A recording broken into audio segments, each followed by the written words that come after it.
네, 반갑습니다. 목포 문화도시 TFT 이찬수입니다. 네, 생각이에요, 여러분. 네, 저는 지금 TF팀에서 문화도시에 관련된 교육을 맡고 있고요. 본 교육은 지금 워크숍 2시간, 그리고 중간보고 2시간까지 해서 총 4시간 정도 이제 진행이 된 교육입니다. 근데 이걸 여러분들에게 4시간 동안 교육하면 여러분 어떻게 될까요? 졸고 화장실 간다고 도망가고 하겠죠. 그래서 필요한 내용들만 쏙쏙 골라서 좀 쉽게 강의로 만들었습니다. 30분 만에 여러분들에게 좀 이해시켜 줄 수 있도록 빠르게 강의를 진행할 예정이고요. 짧은 시간 동안 빠르게 흘러가기 때문에 눈 번쩍, 귀 쫑긋 하시고 들어주시면 감사하겠습니다. 법정 문화도시 사업에 대해서 딱 3가지만 설명드릴 거예요. 첫 번째는 법정 문화도시 사업은 어떤 사업인지, 그리고 두 번째는 목포 문화도시를 위해서 목포시에서는 지금 요역사를 채용해가지고 사업계획을 준비하고 있어요. 그래서 그 이제 계획 안에 중간 보고 단계의 내용들이 어떻게 흘러가고 있는지 말씀드릴 거고요. 마지막 세 번째로 현재 문화도시가 어떤 방향으로 추진되었고 어느 정도 일을 하고 있는지 여러분들께 3가지 설명드리고 발표 마치도록 하겠습니다. 자, 그럼 첫 번째, 법정 문화도시 사업이란 어떤 사업인지 말씀드릴게요. 마지막 한마디만 기억하시면 됩니다. 문화의 가치와 가능성을 바탕으로 진화하는 사회적 생명체다. 이 말이 무엇이냐면, 기존에 있는 많은 공모 사업들은 예를 들어 예술 사업이면요, 문화예술 프로그램 만들죠. 인문 관련된 사업이면 인문 관련된 캠프나 인문 관련 사업들을 진행합니다. 그리고 뭐 예를 들어 시민문화면 시민문화 관련 축제도 열리고요. 뭐 생활문화 동호회나 이런 식으로 축제나 동호회들이 지원하죠. 근데 이런 사업들이 단점이 뭐냐면 지속성이 굉장히 떨어진다는 겁니다. 길면 1년 정도 운영되나요? 축제는 짧아야 뭐 하루 이틀이면 끝나버립니다. 이렇게 문화를 지원을 해도 지속성이 없으니 사업에 대한 영위성이 떨어진다는 거죠. 그래서 만들어진 게 문화도시입니다. 문화도시는 예술은 심장이요, 인문은 머리요, 양 두 팔은 시민, 그리고 두 다리는 일자리라고 봤을 때 이런 문화를 객체로 보는 것이 아니라 하나의 사람으로 그려서 사람이 밥도 먹고 걸어다니고 숨도 쉬잖아요. 문화를 하나로 만들어 사람의 생명체를 부여한다. 즉 뭐냐면 지속성을 갖게 한다는 의미를 가지고 있습니다. 지속성을 갖게 한다는 의미는 뭘로 이어지냐면 바로 이걸로 이어집니다. 돈이죠. 문화가 돈이 돼야 된다. 왜냐? 예를 들어 가장 좋은 사례를 말씀드리면 전주에 한옥마을이 있습니다. 전주는 한옥이라는 콘텐츠, 그리고 그 문화를 가지고 다양한 객체들을 모아서 문화도시를 만들었습니다. 한옥을 기반으로 한 다양한 일자리들이 만들어졌고요. 문화 관련된 그걸 기반으로 다양한 파생 콘텐츠들이 생기자 문화 창업이 이루어졌습니다. 그리고 문화 공간들이 만들어지기 시작하고요. 그 공간에서 일해야 되는 사람들이 생깁니다. 그리고 한옥을 기반으로 한 다양한 인문 프로그램, 축제, 다양한 소프트웨어와 휴머웨어들이 개발하게 되면서 전주는 한옥을 가지고 돈을 버는 도시가 되었습니다. 그렇다면 목포에는 뭐가 있을까요, 여러분? 생각나는 거 아무거나 말씀해 주셔도 됩니다. 네. 없죠. 목포는 딱히 없습니다. 그래서 목포가 문화도시가 만들어져야 된다라고 말씀을 드리고 싶습니다. 다음으로 넘어가면요, 문화도시는 크게 3요소를 기반으로 하고 있어요. 두 번째 보시면 사람, 문화자원, 공간이 있습니다. 인적자원을 개발해라, 휴머웨어죠.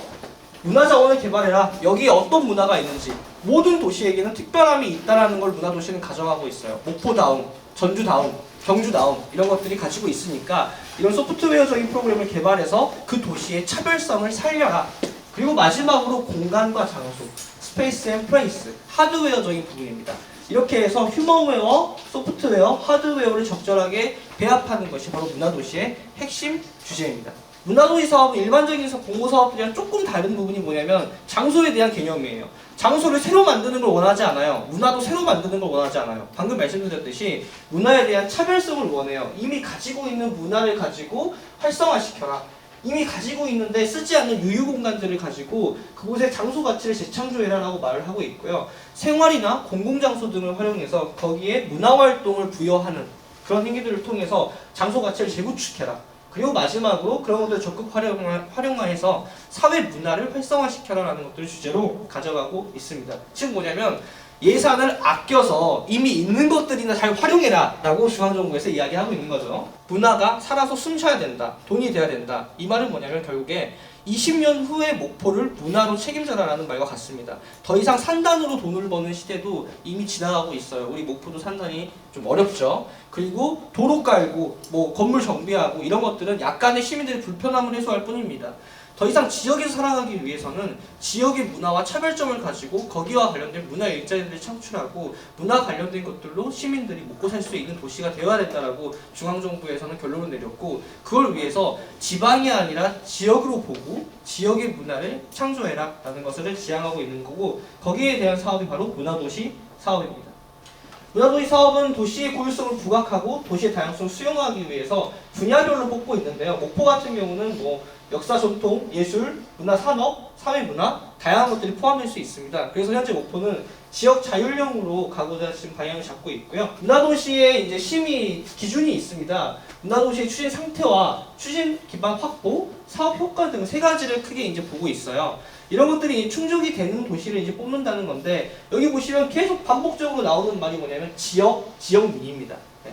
목포 문화도시라는 사업 자체는 미니 주도해야 되는 게 굉장히 큰 사업이에요. 그래서 얼만큼 추진 상태가 준비되어 왔는지, 우리가 라운드 테이블을 열고 라운드 테이블을 통해서 시민들이 어떤 문화도시를 원하는지 얼마나 잘 학습하고 있는지를 먼저 보는 거고요. 그런 사업들을 통해 나온 결과물을 가지고 어떻게 이행이 되어 왔는지 등을 관찰합니다. 이것들을 통해서 이제 여기가 아주 중요합니다. 문화도시가 어떻게 이제 만들어지는지 핵심만 설명드릴게요. 문화도시 사업은 절대 미끄러지지 않겠다라는 걸 전제로 하고 있어요. 네. 일반적인 공모사업은 사업계획서 쓰고요, 발표하고요, 최종 발표까지 하면 통과입니다. 그쵸? 일반적으로 우리가 알고 있는 그 프로세스예요. 근데 문화도시 사업은 일단 사업계획서 쓰고요, 프레젠테이션 중간 발표합니다. 그리고 1차 선정이 되는데 그걸 통해서 연말에 한 번 더 발표를 합니다. 이제 중간에 피드백을 가지고 보완을 하는 거죠. 2번 발표를 한 다음에 선정이 되면 예비사업에 선정이 됩니다. 이 예비사업에 선정이 되면 일단은 돈을 우리가 써야 돼요. 시에서 돈을 써서 한번 행동을 보여봐라. 우리는 너네들이 말하는 이 입과 너네들이 보여주는 이 페이퍼는 믿지 않겠다. 다만 행동으로 보여서 우리를 확신시켜라 라고 중앙정부가 말하고 있어요. 그래서 우리가 이제 올해 지금 예비사업 단계이고요. 이번 7월에 사업계획안을 제출합니다. 그리고 연말에 최종 발표를 통해서 선정이 되면 1년 동안 시에서 보통 6억에서 7억, 순천이나 뭐 다른 시도군에서 보통 그렇게 해요. 6억에서 7억 정도를 시비로 써서 그걸 가지고 파일럿을 돌립니다. 파일럿을 돌려서 한 번 더 심사를 하는 거예요. 그걸 통해서 법적 지위, 문화도시로 지정이 되고 문화도시 사업으로 이어지게 되는 겁니다. 200억이라는 예산을 주고 중앙정부에서는 문화도시에 법적 지위를 부여해주는 거죠. 절대로 우리는 떨어지거나 혹은 미끄러지는 사업들을 뽑지 않겠다는 걸 강조하는 부분이고, 시민들이 주도해서 하는 거버넌스 형태로 사업들을 유도하는 부분들이 굉장히 크다는 겁니다. 이제 하나의 사례를 보여드리면요, 천안의 문화도시가 굉장히 또 좋은 사례로 볼 수가 있습니다. 천안 같은 경우는 이제 다양한 프로그램들을 했어요. 문화창업, 청년 CEO, 문화기획 프로그램, 레지던스 프로그램, 시민제한 공모사업, 서브 문화 홈 조성, 원도심 축제 등 우리가 알고 있는 문화 관련된 프로그램들은 다 집어넣었어요. 차이가 뭐냐면은 거리 축제를 활성화하는 데 있어서 지역에 있는 인력들을 양성했어요. 청년 기획자, 문화 기획자, 예술가, 음악가들, 이제 문화나 예술 기반의 인력들을 양성해서 축제를 열기도 하고요. 이런 이제 유휴 공간을 활용해서 미디어 아트 등 좀 콜라보레이션 다양한 분야들을 시도한 바 있습니다. 원도심이 활성화시킨 좋은 사례라고 보고 있는데요. 세대, 지역, 장소 세 가지를 융합한 상거리 문화 조성은 굉장히 유명합니다. 근데 우리가 여기서 알아야 될 건 뭐냐면 문화도시 사업과 도시재생 사업을 같이 연계를 했어요. 연계가 되는데 이 차이점이 굉장히 중요합니다. 한마디로 정의할게요. 도시재생 사업은 중앙에서 말하는 국토부입니다. 그리고 문화도시 사업은 문체부라고 보시면 돼요. 국토부에서 뭘 하죠? 도로 깔고 도로 정비하고 건물 올리죠. 도시재생에 필요한 기본적인 하드웨어를 구축하는 사업이라고 봤을 때 문화도시 사업은 소프트웨어, 아카이빙, 휴머웨어를 조금 더 우선시하고 있어요. 예산을 가지고 좀 더 지금에 있는 것들을 활용하고 결국에는 도로 깔고 잘 정비해놓으면 어떤 일이 생기냐면 전주 같은 경우가 대표적인 사례죠. 서울 사람들이 와가지고 건물 사가지고 장사해버립니다. 젠트리피케이션이 일어나는 거죠. 이런 것들을 방지하기 위해서 여기에 있는 건물이나 하드웨어를 중심으로 개발하는 게 아니라 이 지역에 진짜 살아가는 사람들, 이 지역에서 문화에 관련된 경력이 있거나 혹은 이 지역에서 문화와 관련된 일을 하고 싶어하는 청년들이나 경단련 여성들, 사회적인 약자들을 위해서 돈을 쓰자. 휴머웨어를 개발해서 진짜 이 지역이 20년 후, 100년 후까지 책임질 수 있는 도시를 개발하자라는 것들을 기반으로 문화도시 사업은 이런 휴머웨어나 소프트웨어적인 것들을 강조하고 있어요. 컬처 브릿지라고 이제 하는 부분이 굉장히 중요한데 문화도시 사업 같은 경우 소프트웨어, 도시재생 사업 같은 경우 하드웨어라고 봤을 때 이 중간에 굉장히 핵심적인 차별 요인이 있습니다. 이게 뭐냐면 바로 거버넌스입니다. 지역 문화에서 거버넌스가 굉장히 중요해지고 있습니다. 지방과 지역이라는 말이 사실 똑같은 말이죠. 근데 지방과 지역 차이점이 뭘까요, 여러분? 네. 지방은 수도권에서 보는 거죠. 중심에서 봤을 때 너희는 지방이지만 지역은 저희 자체적으로 이루어진 문화. 맞습니다. 여러분 박수 한번 주세요. 아, 이렇게 우리 라운드테이블에 이런 분들이 계시네요. 바로 정답이 나와버립니다. 맞습니다. 지방은 수도권에서 보는 목포, 보통 지방이라고 말하죠. 근데 우리는 목포 보고 지방이라고 하나요? 안 하죠. 우리 지역이라고 이야기합니다. 우리 지방이라는 말을 쓰지 않아요. 지방은 결국에는 수도권에서 내려오는 사업들, 탑다운 방식으로 너네들 예산 이렇게 하고 너네들 계획 이렇게 수립해가지고 이런 사업 한번 해봐 라고 탑다운 방식으로 이루어지는 사업이고요. 지역에서 하는 사업들은 바텀업입니다. 우리가 뭐가 필요하지? 이런 사업들을 정하고 우리가 어떻게 이제 예산을 정하고 어떻게 사업을 수행할까? 바텀업으로 이루어지는 사업들입니다. 근데 이게 장단점들이 생기게 돼요. 그래서 만들어진 게 바로 거버넌스를 활용한 미들레벨 디자인입니다. 왜 이게 생겨났는지 설명을 드릴게요. 지역의 문화를 선도하는 데 있어서 왜 시가 정해야 하죠? 이런 궁금증을 갖게 된 겁니다. 목포시 공무원들이 왜 지역의 문화를 결정해야 하나요? 결국에 지역에서 살아가고 20년, 100년 동안 살아갈 사람은 우리들인데 우리들이 만들어야지 언제까지 시에게 맡길 겁니까? 라는 의문을 갖게 된 거예요. 그래서 우리는 거버넌스를 만들어야 되는 겁니다. 지역의 문화적 힘을 가장 잘 알고 있는 사람들이 지역에 가장 잘 맞는 계획과 조례부터 우리가 지정하고 우리가 나서자. 그래서 우리가 지역을 책임지자. 이게 바로 거버넌스의 핵심 내용입니다. 근데 아무 시민이나 다 참여할 수 있느냐? 그렇게 되면 또 중구난방이 되는 거죠. 그렇기 때문에 지역의 문화에 대해서 활동할 수 있는 시민들을 키우고 전문가들을 양성하자. 그게 이제 어디서 이루어지느냐? 첫 번째, 문화재단, 문화원, 문화의 집과 같은 공공문화기관들이 있고요. 그리고 각 단체, 민간단체에서 활동을 하거나 지역의 문화기획자로 활동을 하고자 하는 문화기획자들이 있습니다. 이런 사람들을 모아서 전문 인력을 구축하고 목포시라는 곳에 문화기획자들을 모아서 시행계획부터 조례까지 이것들을 가져가자. 결과적으로 지역의 문화력을 갖자라는 결론에 이르게 된 겁니다. 그렇게 해서 일반적인 지역의 거버넌스는 방금 말씀드렸던 것처럼 공공문화기관과 민간문화단체, 문화행정기관이 모여서 거버넌스를 이루게 되고요. 이 자리에 있는 이 라운드 테이블에 대한 사업이 바로 이 거버넌스의 첫 발입니다. 여기에는 문화재단도 있고요. 문화원도 있고요. 목포시의 시청도 있습니다. 그리고 민간문화단체, 여기 보시면 다양한 활동가분들도 계시고 협동조합 이음부터 뜨거운 상식, 문화예술기획단 쌈부터 목포에서 활동하고 있는 다양한 민간단체들이 모여 있습니다. 여러분, 바로 이곳 시민 라운드 테이블이 거버넌스의 첫 시작점입니다. 박수 한번 주시죠. 여러분. 이제 역사적인 순간 여러분들과 함께하고 있네요.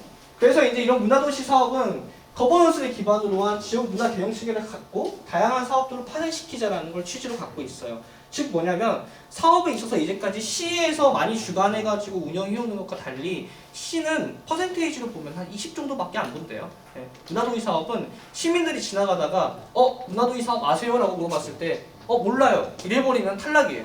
네. 문화도시 사업이요? 지금 이렇게 뭐 시민들이 진행하고 있는 그런 프로젝트 많은 것 같은데요. 라는 의견들이 나왔을 때 심사위원들이 박수를 칩니다. 그리고 실제로 프레젠테이션을 하고 발표를 하는 과정에서도 시민위원분들에게 질문을 던지고 시민위원분들이 답변을 받는 이런 식으로 구조가 되는 거고요. 더 이상 민에서 이제 주도하는 것이지 관에서 주도하는 행정의 체제는 조금 지나갔다라고 보시면 됩니다. 이제 거버넌스의 기초가 무엇이느냐 간단하게 설명드릴게요. 공유 테이블을 구성했습니다. 문화를 지향하는 사람들이 많이 모여 있어요. 이걸 통해서 라운드 테이블이 만들어지고 여기서 우리는 협의체를 만듭니다. 우리는 분과별로 나눠가지고 그룹핑을 했죠. 이 그룹핑을 기반으로 협의체를 만들어지고 이 협의체의 발전됨에 따라서 도시문화관리 조직이 만들어지게 되는 겁니다. 이런 방향들을 가지고 가는 게 바로 거버넌스라는 점 설명드리고요. 여기까지 해서 문화도시 사업에 대한 전반적인 이해가 조금 되셨나요? 자, 그렇다면 현재 목포시가 어디까지 진행이 되었는지 중간 보고 요약을 알려드릴게요. 목포시에서는 그 세 가지 그룹을 준비했어요. 첫 번째는 용역을 써가지고 문화도시 계획안을 잡자. 그리고 두 번째는 TF팀을 만들자. 그리고 세 번째는 시민위원들을 모집하자. 세 가지를 구축했고 가장 먼저 첫 번째로 한 게 TF팀과 요역사입니다. 요역사를 채용을 했어요.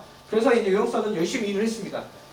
문화도시란 어떤 도시인가부터 시작해서 다양한 설문조사들을 목포 시민들을 통해 조사를 했습니다. 왜냐하면 문화도시 사업 자체가 시민들이 뭘 원하는지 알아야 되잖아요. 그래서 설문조사를 진행을 하기 시작했고요. 목포시는 아주 예양의 도시답게 예술 관련된 것들이 많이 나왔어요. 문화도시란 어떤 도시인가에서는 문화예술 공간이 많은 도시가 나왔고요. 그리고 목포 문화도시 사업 방향성은 예술의 일상화, 자연과 예술의 만남이 가장 높은 수치를 기록했습니다. 그리고 목포 문화도시에 가장 기대하는 변화는 문화예술에 대한 접근기 향상, 다 예술이에요. 예술로 다 우리는 대동단결을 하고 있습니다. 그래서 이제 나온 것들이 그럼 예술 관련된 마켓을 형성해가지고 다양한 크리에이터와 소비자들이 모여들 수 있는 베네치아 모델을 가지고 문화예술 생태계를 활성화시켜야겠다라는 이제 결론에 이르게 됐고요. 문화팟이라는 플랫폼을 이제 기획하게 됐습니다. 자, 다만 여러분들 여기서 지금 중간 부분은 얼마든지 바뀔 수 있습니다. 여기는 목포시나 TF팀의 어떤 주장과는 다르게 요역사에서 조사한 내용이고요. 여러분들이 라운드 테이블을 진행하고 의견들을 수립함에 따라서 얼마든지 바뀔 수 있다는 점, 가안이라는 점 잘 이해하시고 들어주시면 될 것 같아요. 문화팟시 플랫폼은 기존에 우리 목포의 이제 하나의 문화죠. 목포나 신안 등지에서 어업을 하는 사람들이 어부 활동해가지고 이제 업체에다가 물고기 파는 이제 그런 그 B2B 방식의 모델이었는데 그거를 문화의 개념으로 가져와서 문화팟시를 하자. 어업을 하는 사람들이 이제 유통을 했던 것처럼 특이하게 문화예술에 관련된 창작자들이 문화예술에 관련된 것들 수요를 이제 만들고 싶어하는 전시 공간이나 이런 것들과 연결돼서 문화팟시 플랫폼을 만들자라는 이런 이제 개념을 가지고 프로그램을 기획을 했고요. 1000개의 문화팟시 플랫폼을 만들고 1000명의 문화 얘기자 그리고 문화 생태계를 기반을 마련해서 융합 문화 형성 등 다양한 전략들을 구축해가지고 왔습니다. 이제 이런 것들을 기반으로 해서 리빙 랩부터 동아리, 로컬 콘텐츠 스쿨, 페스타, 아트스테이 등 다양한 이제 개념의 프로젝트들이 만들어져 있고요. 이런 부분들 바뀔 수 있어요. 왜냐면 아까 초반에 이제 말씀드렸지만 거버넌스를 중심으로 하는 부분도 그렇고 예술이 너무 편향되어 있는 계획서예요. 그래서 이제 이런 부분들은 조금 수정이 돼야 되는 부분들 먼저 말씀을 드릴게요. 그래서 이제 목포 지금 요역사에서는 이렇게 다양한 프로그램들을 기획을 해가지고 중간 보고를 최근에 시에서 마친 바 있습니다. 마지막으로 추진 상황 설명드리고 브리핑 마치도록 할게요. 목포시는 지금 TF팀을 만들어서 활동을 하고 있고요. 각 연령층 20대부터 50대 남녀 그리고 이제 각 분야의 전문가들을 초청해서 TF팀을 구성을 한 다음 2월부터 지금 현재 5월까지 일주일에 1, 2회 정도 계속해서 회의를 갖고 있습니다. 그리고 이제 TF팀이 결성한 다음에 2월에 바로 심의위원들을 모집을 했고요. 3월에는 여러분들 이제 다들 뵌분도 계시죠? 지역별로 우리가 다녔어요. 삼학도도 가고 오감동도 가고 간담회를 개최한 바 있습니다. 4월에는 워크숍 연구원님 오셔가지고 워크숍 개최를 했어요. 협력 체계들 MOU 다양한 체계를 통해서 기반을 마련하고 사업 계획에 대한 중간 보고도 최근에 마친 바 있습니다. 이것들 기반으로 해서 5월부터 8월까지 마일스톤이 짜져 있고요. 추진 체계에 대해 설명을 드릴게요. 문화재단이 지금 굉장한 공헌을 하고 있습니다. 문화도시를 위해서 살신성의 야근을 맨날 하시면서 준비를 하고 계시고요. 문화재단의 이제 바로 아래 TF팀은 외부 이제 자문으로 역할을 하고 있고 문화예술과에서는 다양한 이제 목포시의 행정기관들과 협력해서 준비를 하고 있습니다. 그리고 이제 여기 오신 여러분들 심의위원회가 앞으로는 이제 큰 보탬이 되어 주셔야 합니다. 심의위원회에서 분과별로 5개의 분과를 만들었고요. 그룹장들을 임시로 선출했어요. 근데 임시 선출이기 때문에 한 2개월 정도 이제 지금 각 분야 전문가분들이 그룹장으로 이제 오셨거든요. 그래서 그분들이 활동을 해주시다가 2개월 정도 후에는 협의체를 위해서 변경된다는 점 미리 안내 드리겠습니다. 근데 이제 이게 지금 현재 추진 체계고요. 임시 추진 체계이기 때문에 예비사업 선정 후에는 바뀌게 됩니다. TF팀은 자문단으로 따로 이제 외부로 나오게 되고요. 우리는 문화도시 센터가 만들어지게 됩니다. 그리고 그 센터 아래는 추진위원회가 생겨서 협의체가 운영될 예정에 있습니다. 자, 여기까지 문화도시 사업에 대한 설명들을 마치겠고요. 향후에 문화도시에 대한 소식이나 이런 콘텐츠나 그리고 지금 이제 여러분들이 교육받은 내용들이 궁금하시다면은 유튜브에 목포 클래스를 검색하시면 목포 문화도시에 대한 소식들을 보실 수 있으니까요. 구독과 좋아요 눌러주시고요. 페이스북에 목포 문화도시 검색하시면 되니까 거기도 구독과 좋아요 꼭 눌러주세요.